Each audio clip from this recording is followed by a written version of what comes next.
Assalamualaikum teman-teman, selamat berjumpa lagi dengan saya Abdurrahman dan masih tetap di channel Abdurrahman ya, dan di channel juga Inspirasi Hidup Sehat gitu teman-teman ya. Kali ini kita bertemu lagi teman-teman, jadi dia itu orangnya itu kayak kentut ya. Datang tidak diundang, sekali datang bau dia. Nah itu teman-teman ya. Nah barusan itu saya sekarang tadi itu lagi seperti biasa aktivitas nyangkul teman-teman, makanya mohon maaf ini tangannya pada kotor-kotor teman-teman ya, dan kebetulan lagi nyangkul itu dia datang teman-teman ya, Pak ngajak ini ya bikin video ya katanya. Ya saya bilang ayolah gitu teman-teman, tetapi untuk apa ya, untuk temanya sekarang saya serahkan sama Inspirasi Hidup Sehat gitu teman-teman ya, apa yang mau dia tanyakan gitu teman-teman. Dan saya sarankan itu ke dia itu pertanyaannya itu yang ada di kolom komentar teman-teman. Nah, makanya bagi teman-teman yang ada di channelnya Inspirasi Hidup Sehat, kemudian yang merasa berkomentar bertanya gitu teman-teman ya, tolong tonton videonya sampai habis, jangan di skip biar kalian nanti mengerti, biar kalian nanti paham tentang seputaran apa yang kalian pertanyakan. Nah itu teman-teman, nah, makanya tolong tonton videonya sampai habis, jangan di skip. Dan kemudian seperti biasa ya, bagi teman-teman yang baru bergabung di channelnya Inspirasi Hidup Sehat maupun di channelnya saya gitu teman-teman ya, bagi teman-teman yang mau bertanya tentang seputaran gangguan asam lambung dan sensitif psikosomatis, alangkah baiknya kalian tonton dulu video-video sebelumnya gitu teman-teman ya, karena Betul. untuk seputaran gangguan asam lambung dan sensitif psikosomatis semuanya sudah di-share ya. Ya, banyak sekali Banyak teman-teman ya. sekali. Tinggal kalian cek, Heeh, kalian tonton, simak, jangan banyak di skip Kang Abdul ya, betul. biar betul-betul mengerti Betul, gitu. karena untuk seputaran gangguan asam lambung dan sensitif psikosomatis itu semuanya sudah di-share ya. Pengalaman Kang Yosep Heeh. di-share gitu Ya, udah. teman-teman ya. Pengalaman saya juga sudah di-share gitu teman-teman. Nah, makanya biar lebih jelas, biar lebih detail, alangkah baiknya kalian tonton dulu video-video saya sebelumnya dan video Kang Yosep ya. Nah itu teman-teman. Dan kemudian bagi teman-teman yang baru bergabung juga nih, seperti biasa bagi teman-teman yang baru bergabung, kalau seandainya belum subscribe channelnya, mohon videonya itu di subscribe dulu, karena untuk subscribe itu tidak memerlukan biaya, tidak memerlukan pendaftaran. Jadi subscribe itu adalah hal yang sangat mudah sekali bagi teman-teman lakukan ya. Jadi teman-teman itu cukup memijit saja tulisan subscribe, biar kenapa? Jujur ya, biar videonya itu cepat berkembang dengan baik. Dan kalau seandainya videonya itu berkembang dengan baik, sudah barang tentu itu akan menambah semangat tersendiri buat kita berdua teman-teman ya, untuk selalu share tentang seputaran gangguan asam lambung dan sensitif psikosomatis ini terhadap kalian. Kemudian yang lebih penting dan yang lebih utamanya, tekan juga tombol lonceng sama tombol like-nya ya, biar kalian itu dapat notifikasi atau pemberitahuan video yang terbaru teman-teman ya, karena kita berdua itu akan terus nge-share tentang seputaran gangguan asam lambung dan sensitif psikosomatis ini terhadap kalian, dengan tujuan semoga saja videonya itu menjadi wasilah atau jalan keluar bagi kalian yang sedang mengalami gangguan asam lambung dan sensitif psikosomatis hingga membaik ya, apalagi sampai sembuh total. Amin ya robbal alamin ya. Amin. Minimal hanya memberikan motivasi saja, atau lebih minimalnya lagi hanya sekedar menemani kalian yang sekarang sedang merasakan tidak nyamannya dari gangguan asam lambung dan sensitif psikosomatis. Nah itu teman-teman ya. Nah kembali lagi ke topik utama teman-teman ya. Di hari ini kita akan share video, tapi temanya terserah Kang Yosep gitu teman-teman ya. Apa nih yang mau ditanyakan Kang Yosep? Sebetulnya teman-teman, buat pertanyaan-pertanyaannya itu nggak ingat 100% Kang Abdul ya, cuman, Betul, masalahnya ya tetap saja tentang gangguan asam lambung dan psikosomatis. betul, Namun ada beberapa pertanyaan yang memang penting untuk dibahas karena banyak yang lagi ngerasain nih Kang Abdul gitu ya, betul, betul. si sensasi tersebut. Kemarin itu ada satu permintaan juga, katanya, "Bikinin dong Kang Yosep video buat pemulihan," katanya Kang Abdul Oh, gitu. video untuk pemulihan ya? Ya sebetulnya kita sudah Ah, bahas juga ya di video betul, sebelumnya. banyak sekali pembahasannya Heeh, sudah detail ya. betul. Tetapi Ap karena mungkin banyak pendatang baru, akhirnya ya nah itu. kebingungan bertanya juga gitu. Tapi kita selalu merespon mereka dengan semaksimal mungkin Kak Abdul ya. Betul, Ya betul. barangkali saja belum nonton yang video sebelumnya, setelah nonton yang ini mungkin bahasannya juga masih sama Kak Abdul Betul, ya. betul, Kalau pada titik akhirnya itu sama sebetulnya. betul. Kan tetapi akan lebih paham jika kita mengulanginya kembali Kak Betul, Abdul ya. betul. Nah, itu. Nah Kak Abdul, sekarang kita jelaskan kembali lah masalah pemulihan buat mereka yang sedang mengalami gangguan asam lambung dan psikosomatis. Betul, Karena gini Kang Bro, si sensasinya itu sudah mulai reda, hilang timbul. betul, Nah, tapi kecemasan masih ada ya. betul, Ada juga nih yang kecemasannya itu sudah 90% hilang lah. betul. Namun sensasi fisik masih juga ada. Kayak macam Nah, itu. lemas, letih, lesu, kayak Ya macam itu. begitu ya. Nah itu teman-teman ya. untuk orang-orang yang terkena gangguan asam lambung dan sensitif psikosomatis biasanya masa pemulihan itu diambang 95%, teman-teman ya. Diambang 95% itu kayak macam gimana? Cemas sih ada sih ya hadir, cuman nggak terlalu besar ya cemasnya itu. Kemudian apa ya? Sensasi fisiknya juga ada kayak macam lemah, letih, lesu itu juga hadir teman-teman ya. Tetapi yang lebih dominan di 95% itu kita itu udah agak mulai nyaman Kang Yosep. Betul. Udah mulai agak nyaman, kemudian aktivitas juga udah mulai agak enakan sedikit gitu teman-teman ya. Jadi bedalah ketika diambang 80% banyak sekali sensasinya Kang Yosep. Tetapi saat diambang 95% itu sensasinya itu ada, cuman nggak terlalu besar ya. Dari mulai durasi nggak terlalu lama gitu teman-teman. Kemudian dari kapasitasnya juga nggak terlalu besar teman-teman ya. Nah itu, tetapi kadang untuk orang-orang yang terkena gangguan asam lambung dan sensitif psikosomatis selalu mengalami kebingungan gitu. Ini harus gimana ini biar cepat membaik dari gangguan asam gitu teman-teman ya. Karena ketika mengingat kita itu orang yang terkena asam, kita menderitanya itu udah begitu lama teman-teman ya. Nah itu sehingga wajar sekali kalau seandainya kita kebingungan ya gimana nih supaya bisa mempercepat pemulihan dari gangguan asam lambung dan sensitif psikosomatis.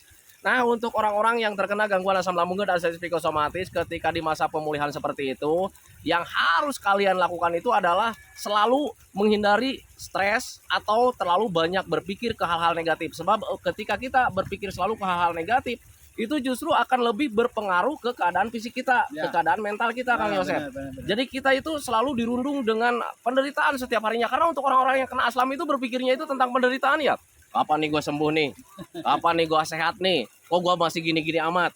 Nah kalau seandainya kalian selalu berpikir ke arah sana, nanti stresnya itu nggak hilang-hilang teman-teman ya. Nah itu makanya untuk orang-orang yang terkena gangguan asam lambung dan sensitif psikosomatis, ketika diambang masa pemulihan, hal yang paling pertama itu adalah hindari berpikir negatif gitu teman-teman ya. Hindari stres, karena stres itu 99% itu lebih mempengaruhi atau menguasai kehidupan kita Kang Yosep. Benar. Stres ada, asam lambungnya bakalan tidak normal lagi. Stres ada, kita merasa sakit lagi. Stres ada, kita merasa tidak sehat selamanya. Nah itu teman-teman, makanya usahakan hindari stres. Nah kemudian yang keduanya, ketika kalian menghindari stres, yang keduanya belajar masa bodoh teman-teman ya. Karena jujur ya di masa pemulihan itu sensasi terus hadir Kang Yosep ya. Lemah, letih, lesu, kelayangan, kemudian was-wasnya ada, cuman nggak terlalu besar gitu teman-teman ya. Nah makanya harus belajar masa bodoh teman-teman ya. Karena ketika kalian tidak belajar masa bodoh, nanti ketika sensasi hadir itu kalian selalu kepikiran lagi. Nah itu ya, wah barusan nih kelayangan nih, padahal kemarin enggak nih, kenapa lagi nih? Stres lagi di situ. Nah itu Kang Yosep, nah makanya untuk orang-orang yang terkena gangguan asam, selain kalian menjaga stresnya gitu teman-teman ya, kalian juga harus bisa belajar masa bodoh teman-teman ya. Karena untuk gangguan asam lambung dan sensitif psikosomatis itu sebelum kita sembuh total, itu sensasinya akan terus hadir teman-teman. Karena itulah ciri khas dari gangguan asam lambung dan sensitif psikosomatis. Nah itu teman-teman, jadi belajar masa bodoh. Nah kemudian yang ketiganya, ketika kalian sudah belajar masa bodoh teman-teman ya, kalian harus sering melakukan aktivitas yang menyenangkan teman-teman ya, hobi-hobi yang menyenangkan. Kemudian sering jalan-jalan ke tempat seperti ini teman-teman ya. Biar seperti apa?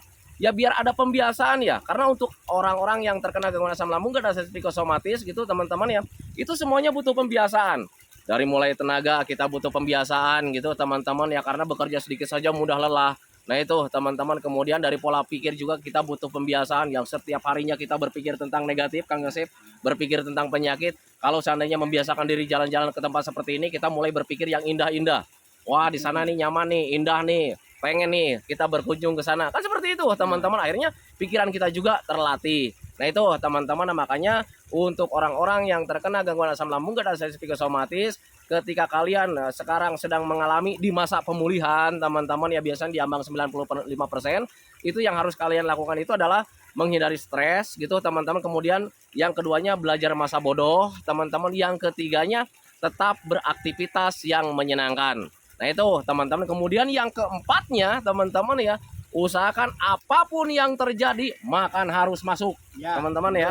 Nah itu karena jangan mengikuti keadaan. Jangan mengikuti keadaan. Karena untuk orang yang kena asam itu ada kalanya kita itu nggak ada merasa lapar ya. Ada kalanya kita itu merasa tidak lapar gitu teman-teman ya. Karena begah itu. Karena begah itu. Nah itu teman-teman. Tetapi perlu kalian ketahui teman-teman ya, kita itu hidupnya dari makanan. Nah itu teman-teman. Jadi ada aktivitas, tenaga. Itu lahirnya semua dari makanan. Nah makanya untuk orang-orang yang kena asam itu hal yang terakhirnya itu usahakan yang namanya makan jangan ditinggalkan. Apapun yang terjadi, makan jangan ditinggalkan. Lemah, letih, lesu itu mungkin kita kekurangan energi, Ya, Kang Yosef. betul, betul. Nah itu, nah makanya ketika sering makan, kalian itu nanti energinya hadir, teman-teman. Nah, makanya pahami saja ke sana. Jadi untuk orang-orang yang terkena gangguan asam lambung dan psikosomatis, saya sampaikan sekali lagi ya, ketika kalian di ambang 95%, teman-teman ya kalian bingung bagaimana ini pemulihannya, teman-teman yang harus kalian lakukan itu adalah yang pertama, menghindari stres. Jangan terlalu berpikir terus tentang penyakit gitu teman-teman ya, pokoknya hindari stres gitu teman-teman. Kemudian yang keduanya, belajar masa bodoh saja teman-teman, karena ketika belum sembuh total dari gangguan asam lambung dan asam psikosomatis, sensasi itu terus hadir walaupun culak-colek gitu teman-teman, tetapi durasinya dan kapasitasnya mungkin nggak berlebihan kayak dulu lagi. Nah itu teman-teman. Kemudian yang ketiganya, tetap melakukan aktivitas yang menyenangkan, olahraga-olahraga yang menyenangkan, melakukan hobi-hobi yang menyenangkan gitu teman-teman ya, biar moodnya itu hadir kembali Kang Yosef, dan kemudian terlatih kembali semuanya. Nah itu teman-teman. Kemudian yang keempatnya itu, apapun yang terjadi, makan jangan ditinggalkan teman-teman ya, karena untuk makan itu sangat penting sekali. Kita sehat itu ditopang dari makanan-makanan yang bergizi. Nah itu teman-teman. Nah makanya pahami saja ke sana. Lakukan dengan konsisten keempat hal tersebut gitu teman-teman ya. Saya yakin kalian pasti bakalan cepat membaik dari gangguan asam lambung dan asam psikosomatis. Nah itu teman-teman ya. Ada lagi Kang Yosef? Ada yang belum. Nah, ini yang barusan ya. Jadi teman-teman sekalian, pada saat kita itu terlambat makan karena kita malas makan banyak sensasi atau apapun, Betul. biasanya sensasi yang lain itu dari situ, Kang Abdul ya. Betul. Bukan secara langsung dari asam lambungnya. Betul, betul. Padahal pada saat kalian tidak mengalami gangguan asam lambung dan psikosomatis pun, kalau terlambat makan itu biasanya perut melilit, Betul. kepala kelayangan, Kang Abdul ya. Betul. Lemas, Betul letih, sekali. lesu, salatri, itu orang Sunda Kang Abdul ya. Betul. Kita tuh sebetulnya kelaparan Kang Yosef. Heeh. Jadi kalau orang Sunda bilang itu salatri, ya kalau bahasa Indonesianya telat makan gitu teman-teman. Jadi energi nggak ada, nah gitu. Nah sialnya nih, untuk orang yang kena asam, kita itu tidak bisa berpikir wajar ya, tidak benar. bisa berpikir dengan logika gitu. Kita gemeteran, kelaparan, ada lemah, letih, lesu, lemes gitu teman-teman ya. Malah kita berpikirnya itu tentang hal-hal negatif. Wah ini kenapa lagi nih? Wah ini jangan-jangan gue mati nih sekarang nih. Wah ini jangan-jangan penyakit berbahaya nih. Nah itu teman-teman ya. Nah makanya untuk orang-orang yang terkena gangguan asam lambung dan asam psikosomatis itu dituntut sekali kita itu harus bisa sadar gitu teman-teman ya. Sadar, kemudian bisa berpikir wajar, bisa berpikir dengan logika gitu teman-teman ya. Karena kalau misalnya kita tidak sadar gitu teman-teman, ada gemeteran, kita malah berpikirnya, wah ini tremor nih, jangan-jangan penyakit jantung nih. Nah itu gitu teman-teman ya. Ada lagi Kang Yosef? Nah, yang keduanya, Kang Abdul, ini orang yang sakit perut nih. Nah, kita juga sudah bahas sebenarnya ini teman-teman ya. Masalah sakit perut ini mencret, BAB-nya itu mencret. Namun, Kang Abdul, dia itu ada rasa was-was mungkin ya di pikirannya. Kenapa dia BAB mencret, badannya lemas, badannya menjadi letih dan lesu serta gemeteran. Betul. Nah, Kang Abdul, padahal kalau dipikir-pikir kan kalau kita mencret dan mencret BAB yang terus-terusan gitu ya. Betul. Biasanya kan badan lemas kalau tidak mengalami gangguan asam pun ya. Betul. Jadi untuk orang yang terkena gangguan asam lambung dan asam psikosomatis harus bisa memahami teman-teman ya.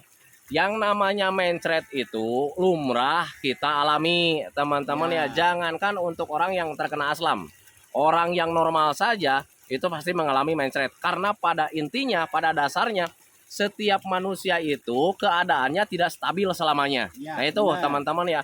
Mari kita flashback keadaan kita dulu ya, sebelum terkena gangguan asam lambung dan asam psikosomatis. Kita mungkin selama 2 minggu BAB lancar mungkin Kang Yosef, berbentuk ya, agak keras gitu ya. Pokoknya intinya BAB-nya bagus gitu teman-teman ya. Tetapi ada kalanya kita itu mengalami mencret teman-teman ya. Nah tetapi dulu kita mencret itu kita biasa-biasa saja. Ada lemas juga biasa-biasa saja. Karena itu merupakan hal biasa teman-teman ya.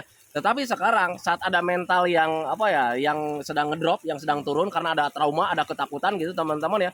Malah kita kebingungan Kang Yosef. Kenapa ini mencret nih? Nah itu teman-teman, padahal itu mencret merupakan hal biasa teman-teman. Tetapi perlu kalian ketahui teman-teman ya, sialnya nih untuk orang-orang yang terkena asam, mencretnya itu agak seringan teman-teman ya. Kenapa bisa agak seringan? Karena mencretnya itu sebetulnya dari panas dalam teman-teman ya. Panas dalamnya dari mana? dari asam lambung tidak normal. Jadi itu yang namanya asam lambung itu untuk kita nih yang sudah terkena gangguan asam lambung dan sensitif psikosomatis, asam lambung tidak normalnya itu sering teman-teman ya. Karena apa? Mungkin untuk orang normal pemicunya dari makanan saja teman-teman ya. Tetapi kita orang yang sudah terkena anxiety disorder, pemicunya ada dua teman-teman ya. Kita mencret bisa penyebabnya itu bisa dari makanan yang kurang cocok. Itu yang pertama. Kemudian yang keduanya bisa dari stres juga teman-teman. Mari, kalau misalkan kalian belum percaya apakah stres bisa memicu asam lambung tidak normal, betul teman-teman ya. Ketika kita stres, asam lambungnya menjadi tidak normal, dan ketika menjadi tidak normal, ada panas dalam, mencret lagi di situ. Nah itu teman-teman, kenapa bisa seperti itu? Kalian harus tahu, kalian harus yakin bahwa pencernaan dan pikiran kita itu ada saling keterkaitannya. Makanya orang-orang atau dokter juga bilang bahwa pencernaan kita itu otak kedua bagi kita teman-teman ya. Nah itu makanya untuk orang-orang yang terkena gangguan asam lambung dan sensitif psikosomatis ketika sekarang mencret gitu teman-teman ya, yang harus kalian lakukan itu adalah dua hal teman-teman. Yang pertama menjaga makan, yang keduanya menjaga pola pikir. Untuk orang normal mungkin menjaga makan saja teman-teman ya, karena mereka itu nggak ada stresnya. Nah itu teman-teman, tetapi kita yang terkena anxiety disorder teman-teman ya, kita itu harus bisa menjaga kedua-duanya. Makanannya harus dijaga, pola pikirnya juga harus dijaga gitu teman-teman. Karena ketika kalian menjaga pola makan saja tanpa menjaga pola pikir akan terasa percuma teman-teman, karena kita mempunyai penyebab yang kedua yaitu stres gitu teman-teman. Tetapi berbeda ketika kalian menjaga pola pikir saja gitu teman-teman ya. Kalian melakukan aktivitas yang menyenangkan, kalian melakukan hobi-hobi yang menyenangkan teman-teman ya, stresnya nggak ada, berarti asam lambungnya tidak ikut stres kan gitu teman-teman ya. Terasa percuma kalau seandainya makanannya juga tidak dijaga. Nah itu teman-teman, makanya untuk orang-orang yang terkena gangguan asam lambung dan sensitif psikosomatis, ketika kalian ingin menangani mencretnya, usahakan kalian tangani kedua-duanya gitu teman-teman. Yang pertama menjaga makan, yang kedua menjaga stresnya biar asam lambungnya tetap stabil. Nah itu teman-teman, dan untuk kalian yang masih ketakutan tentang mencret teman-teman, itu merupakan hal biasa sebetulnya. Jangankan kita orang-orang yang terkena gangguan asam lambung dan sensitif psikosomatis, orang normal saja ada kalanya mengalami mencret gitu teman-teman ya. Mungkin orang tersebut selama 2 minggu BAB-nya lancar, berbentuk bagus gitu teman-teman ya. Mungkin selang 2 hari 3 hari kemudiannya pasti mengalami mencret. Nah itu teman-teman, kalau seandainya kalian ingin menenangkan diri, flashback kejadian dulu kalian sebelum terkena gangguan asam, kalian juga pasti mengalami mencret teman-teman. Dan ketika mencret sudah pasti ya ada perasaan lemas, letih, lesu gitu teman-teman. Dulu juga seperti itu teman-teman. Nah, makanya ketika sekarang mengalami hal seperti itu, jangan pernah ditakutkan gitu teman-teman ya. Tangani saja panas dalamnya dengan cara seperti apa? Kembali lagi menjaga jenis makanannya, kemudian menghindari stresnya gitu teman-teman. Kemudian bantu juga dengan sering mengkonsumsi makanan-makanan yang bisa menurunkan panas dalam, kayak macam rebusan labu siam, kemudian buah pepaya, buah naga, kemudian minumnya minimal 8 gelas dalam sehari, jangan sampai kurang. Nah itu teman-teman ya, nah, makanya pahami saja ke sana, konsisten melakukan hal seperti itu, nanti juga mindset-mindsetnya itu bakalan hilang. Nah itu teman-teman ya. Ada lagi Kang Asep? Dan yang lainnya itu Kang Abdul, salah seorang teman kita juga yang mengalami gangguan asam lambung dan psikosomatis merasa heran. Betul. Katanya sensasinya itu lebih sering timbul di pagi hari Kang Abdul. Betul. Tapi ada juga nih yang menjelang maghrib. Betul. Nah kenapa bisa katanya kenapa bisa terjadi sensasi itu? Kok bisa tepat pagi hari setiap harinya itu ya, atau menjelang malam katanya. Betul. Seperti itu. Untuk orang-orang yang terkena gangguan asam lambung dan sensitif psikosomatis, ada kalanya ya mengalami kambuh-kambuhnya itu di pagi hari atau di sore hari. Teman-teman perlu kalian ketahui teman-teman ya, di pagi hari dan di sore hari itu adalah suhunya itu suhu dingin. Dan untuk asam lambung itu paling rentan sekali dengan suhu dingin teman-teman ya. Mari kita praktekkan gitu teman-teman. Kalian sekarang nih punya asam lambung nih siang-siang hari ya. Kalau siang-siang kan nggak ada suhu dingin ya, lagi nyaman nih kalian naik motor aja ya. Kalian naik motor, ada hempasan angin, pasti kembung lagi. Nah itu teman-teman, nah, makanya untuk orang-orang yang terkena gangguan asam lambung dan sensitif psikosomatis harus bisa menghindari suhu dingin gitu teman-teman. Dan ketika kalian ada suhu dingin, kalian nggak usah cemas teman-teman, karena itu terpengaruh dari suhu dingin. Asam lambung dan sensitif psikosomatis itu paling sangat rentan sekali dengan suhu dingin gitu teman-teman. Tetapi rentannya itu nggak berbahaya teman-teman, hanya kambuhnya saja gitu, ada rasa tidak nyaman karena sensitivitas tubuh yang meningkat. Betul teman-teman ya, makanya pahami saja ke sana. Ini udah 19 menit nih, lagian saya harus kerja lagi nih. Masih banyak kerjaan. Itu banyak dulu. Nah itu teman-teman ya, nggak ada lagi pertanyaannya. sebetulnya banyak kalau pertanyaan, tapi kalau dibahas semua justru waktu panjang lebar ya, panjang lebar dan penonton juga jenuh melihat kita berdua. Kita itu Upin dan Ipin teman-teman ya. Kemana-mana selalu berdua. Cuman kemarin-kemarin dia sombong nih, dia itu sibuk kerja, akhirnya banyak yang bertanya, Pak Abdul kemana nih Kang Yosep, nggak share video lagi, jangan-jangan kambuh nih. Ketika ditelepon, dianya sibuk kerja teman-teman, dan terakhir ketemu itu di sawah ya. Nah itu teman-teman, dan makanya bagi teman-teman yang di channel saya nih, kalau misalkan pengen mengenal Kang Yosep, silakan kalian cari channelnya Inspirasi Hidup Sehat gitu teman-teman, dan bantu juga subscribe-nya teman-teman ya, karena Kang Yosep itu sebetulnya lahirnya juga dari nazar ya. Dulu ketika saat terkena gangguan aslam itu dia bernazar, Pak nanti juga saya ketika sembuh saya juga mau bantu orang-orang dengan memberikan edukasi tentang seputaran gangguan asam lambung dan sensitif psikosomatis. Nah makanya bagi teman-teman yang sekarang belum subscribe, bantu subscribe-nya biar ada semangat untuk share terus tentang seputaran gangguan asam lambung dan sensitif psikosomatis. Nah itu teman-teman ya. Nah itu teman-teman ya, karena masih banyak kerjaan jadi videonya saya hentikan karena sekarang juga durasinya udah 21 menit lebih teman-teman ya. Semoga saja videonya itu menjadi wasilah ya, atau kesembuhan kalian semua betul, dari gangguan asam lambung GERD dan sensitif psikosomatis. Betul. Namun jika kalian rasa kurang bermanfaat, minimal kita itu menemani saja. Menemani saja lah gitu teman-teman ya. Pada saat kalian beristirahat ataupun pada saat kalian sedang merasakan berbagai macam sensasi dari gangguan asam lambung GERD dan sensitif psikosomatis. Dan seperti biasa ya, sebelum saya akhiri videonya, saya selalu mendoakan sama teman-teman itu, semoga saja teman-teman itu cepat sehat lagi, amin, cepat sembuh lagi, amin, cepat kembali lagi keadaan kalian yang dulu, baik semangatnya, moodnya, tertawanya, pokoknya kehidupan kalian yang berwarna itu, semoga saja cepat kembali lagi, karena memang saya yakin 100% bahwa kehidupan kalian yang dulu itu sangat dirindukan sekali. Nah itu teman-teman, kemudian doakan kita berdua juga teman-teman ya, biar kita berdua itu tetap sehat, tetap kuat, tetap ceria, agar masih bisa tetap menemani kalian. Nah itu teman-teman ya, kita hentikan teman-teman ya videonya ya teman-teman ya. Assalamualaikum warahmatullahi wabarakatuh.